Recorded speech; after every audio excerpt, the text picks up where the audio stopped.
Comic-Con. I felt the same way. Like before, I had to do like an hour school, and I was like pacing just like the whole time. Like 5 more minutes, 2 more minutes, 3 more minutes. Did the security guy hold you like he did? No, but I would have fought. I would have gone. We did. I was about to say, I'd have you on my team. You're on my team. Speaking of fighting, Great segue. can you talk more about your character's arc this season and how she gets into that? There's a lot of physical and actually mental development that Molly goes through this year, but she's naturally aware of her abilities, and I think she's fighting with that to like pursue it and like take it. Like her natural drive is to go save the world. I think she's a natural born leader and a natural born superhero. And the thing is that she's dealing with is that she has her friends who want to protect her and shield her from the world that they experience because she's the youngest, but they don't understand that she's ready to take on anything. So her arc is very much exploring her powers and her abilities, and also exploring her heritage, and finally the way she grows up.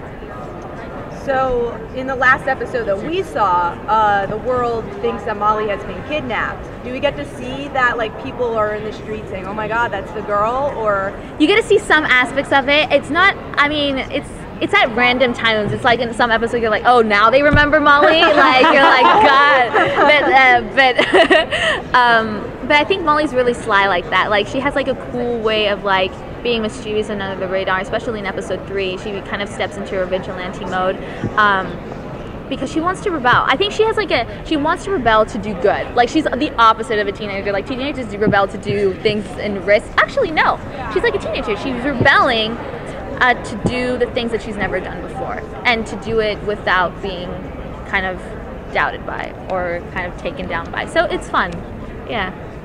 So in the Marvel Cinematic Universe, one of the cool things is that a lot of the superheroes don't really have alter egos. Like everyone knows Captain America is Steve Rogers, everyone knows who Iron Man is.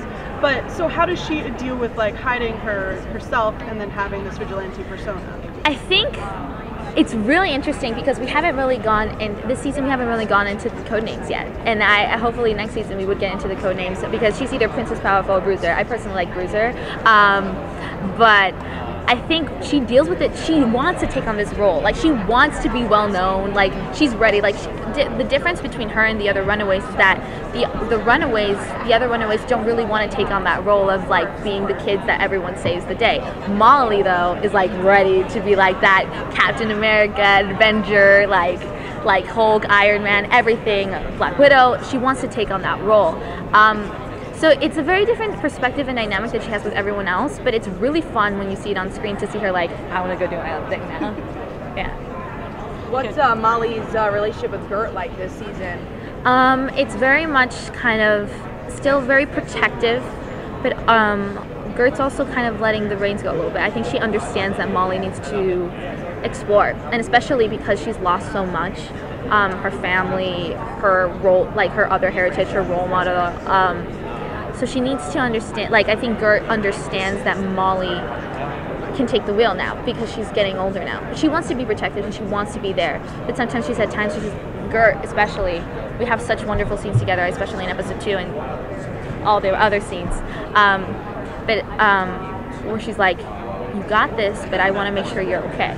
Like she knows I can handle it, but she's just protective and it's wonderful. Yeah. We've seen on social media that you're friends with some of the Cloak and Dagger people. Are you guys just good buddies or talking about future plans? What are you guys up to? We've met them like at one time at an event. They were super sweet. Like Aubrey and Olivia are such wonderful human beings. I think it would be really fun to do a crossover. I don't know if that's in the works or not. I think there's one line that Molly says in the comic to Cloak, like, "Bye, Cloak and Dazzler." I think that'd be so funny if we could recreate that moment. But yeah, they're really rad, and hopefully we get to do some crossovers. I think the fans would love to see that. So yeah. Is there any Runaways characters? It seems like you're familiar with the comics. Yeah. Is there any Runaways characters that are from the comics you'd like to see in the show that hasn't shown up? I would love to see Victor Mancha next season, and I would love to see him. I don't know, because the fans pair us up a lot. Like Victor Mancha and I've read a lot of fan theories. that are actually really interesting. Like I would love to see like if Molly, because Molly's growing up, and if we have more of a time lapse, she's older now, like to have two mutants like have a love interest story and also fight battle together. Like if they put me and Victor Mancha together, oh my god, I'm shook to the core. Honestly, I would die. But also Victor Mancha is like another level and another element to the Runaways that makes it so iconic. So to have him would be like really fun. Okay, can you tell anything about Topher, because he gets in the new character through Molly? Yeah, Topher's kind of when wait, can you repeat the question? Can you tell anything about Topher's relationship with Molly, because he gets in through her? So basically when he shows up, it's like a revelation for Molly. She's like has an epiphany. She's like, oh my god, there's someone who looks like me and has almost the same powers as I do, and is like a brother figure. Like, oh my god, this is insane, because Molly always she wants someone to relate to. And I think that's why she's searching for everyone to be a part of the superhero like family that she wants to create, because she wants other people to be like, oh yeah, you're a superhero, and yeah, I'm a superhero too. So that's why when she has Topher, she's like, you're like my family. And especially she doesn't know her like family background and her heritage.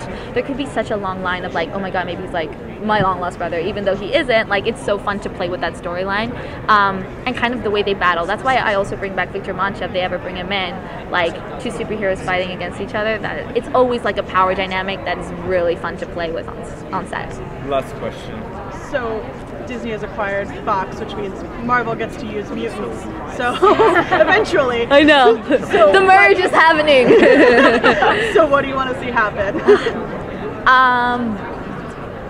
Okay, Spider-Man come to say hello to the Runaways. I would love to, my dream would be if the Wolverine could come back, just so I could like punch him, like just so I could have the iconic battle in the comic books, and also to see if Molly ever, because at the end of the comic she goes to the X-Men. I don't know how that would do with time. If she gets like little voices from Charles Xavier, that would be pretty cool. Cool. Thanks, guys. Thank you.